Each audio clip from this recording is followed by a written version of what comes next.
그동안에 많은 가맹점주도 만나봤고 네. 오픈을 시켜봤는데 이런 전주는 정말 최악이었다.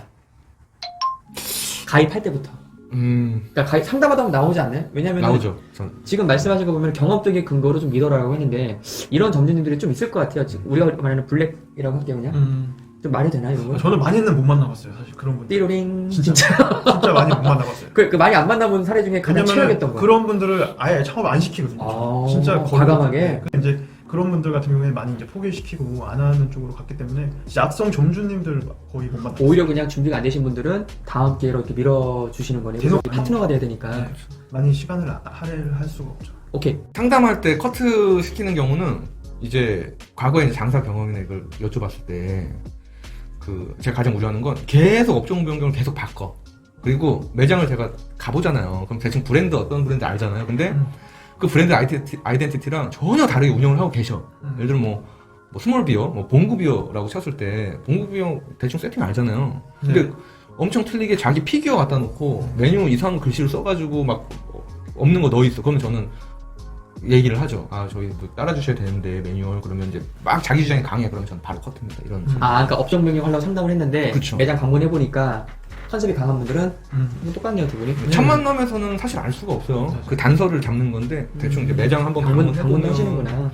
마지막으로 네. 프랜차이즈 수익 모델은 총 몇 가지예요? 뭐 기본적으로 본사 개설 수익 모델. 크게 보면 개설 수익 있고 그다음에 이제 고정적으로 들어가는 고정 수익, 로열티, 물류 수익 이렇게 될 수 있겠죠. 근데 요새는 가맹비도 제해준다 뭐 이런 것들이 그냥 하나의 프로모션인가요? 유치시키기 위한? 그런 프로모션도 어떻게 보면 프랜차이즈 박리담이죠. 예전에 이제 할 수 없었던, 지금은 그만큼 한 달에 수십 개 매장을 깔 수 없었던 환경인데 지금은 SNS나 이런 인터넷 발달함으로써 굳이 가맹비나 뭐 교육비 이런 데서 마진을 취하지 않더라도 내가 다른 부분 매장을 빨리 오픈시키고 거기에 대한 이제 물류 수익이나 수익을 챙길 수 있는 이런 구조가 만들어졌기 때문에 가맹비나 로열티 이런 것들을 안 받을 수 있는 거죠. 예를 들어서 그런 구조에서 수익이 안 난다 그러면은 본사 직원들 같은 경우에도 매장이 뭐 100개 이상 이제 200개 갔다. 그럼 수십 명의 이제 직원들이 운영을 해야 되는데 인건비로 따져도 개설비, 가맹비, 교육비 다 안 받는데 그럼 어떻게 본사를 운영하는 거죠? 네. 그러면 어쨌든 이렇게 말하나 저렇게 말하나 사실은 어느 부분에서도 본사에 취해지는 마진은 있다. 근데 어쨌든 공짜라고 했을 때 좀 더 혹하는 부분도 있고. 근데 지금 추세로 봤을 때 너무 이제 그런 회사들도 많아갖고 그때 제가 한번 여쭤봤던 많죠. 거, 네. 크게 신뢰하지 않는다고 오히려 그쵸. 창업자분들도 네네. 세상에 공짜가 어디 있습니까? 네네. 그런 부분. 초창기 때는 이제 공짜라는 게 되게 어필이 됐는데 지금 워낙 이제 많은 회사들이 그렇게 하다 보니까 오히려 창업자분들도 쉽게 속지는 않는 것 같아요. 그런 부분에서. 정리해보자면 이런 것 같아요. 예를 들어서 이제 본사가 있어야지 또 가맹도 원활하게 되는데 네. 본사가 합리적으로 타당성 있게 수익을 가져갈 수 있는 부분들이 네. 뭐 로열티라는 부분과 그 브랜드죠. 그리고 네. 두 번째 식자재에 대한 어떤 그런 물류 부분, 네. 그리고 홍보해준 부분인데 이런 부분들이 점주랑 서로 상생하게 되면 서로가 좋은 거잖아요. 본사가 네. 없어지는 경우도 많이 있잖아요. 프랜차이즈가. 망해도 그렇죠. 없어져. 그러니까 이거는 뭐냐면 고정비를 너무 무리하게 하거나 아니면 자금 유통이 안 좋아서 그런 경우가 되는 것 같은데 그렇죠. 그래서 잘 진짜 이쁘게 크는 프랜차이즈들 보면은 이쁘게 큰다 맞죠? 네, 이게 네. 가맹 점주님들한테 사실 광고비를 뭐 일정 갖고 오고 이러면은 아무도 잘 안 내려고 하세요.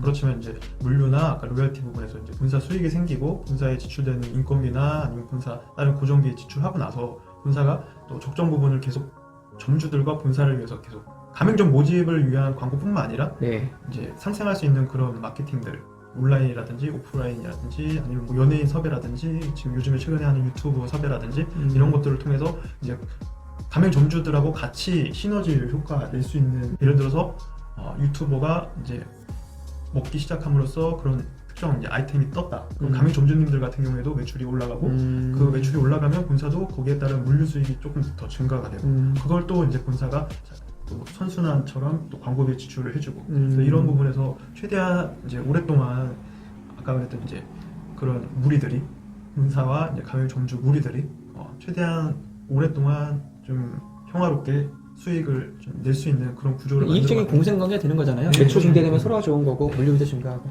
우리 임 대표님 마지막으로 하신 말씀. 그 프랜차이즈가 여러 가지 모델이 있어요.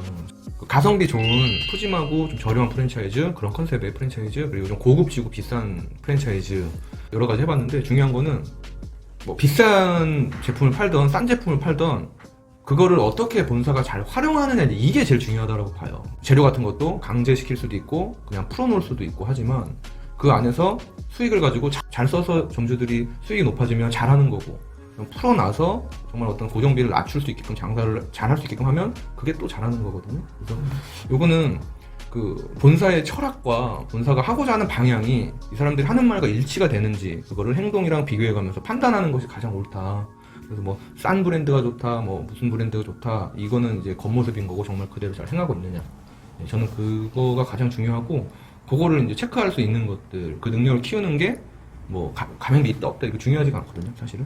가맹비 없으면 물류 비쌀 테고, 가맹비가 있으면 뭐 물류가 싸고, 또 뭔가 이렇게 광고비라든가 이런 걸 지출할 테고, 어쨌든 남는 순수익만 많이 남기게 해주면 되는 거니까. 그래서 언행일치를 잘 보셔라.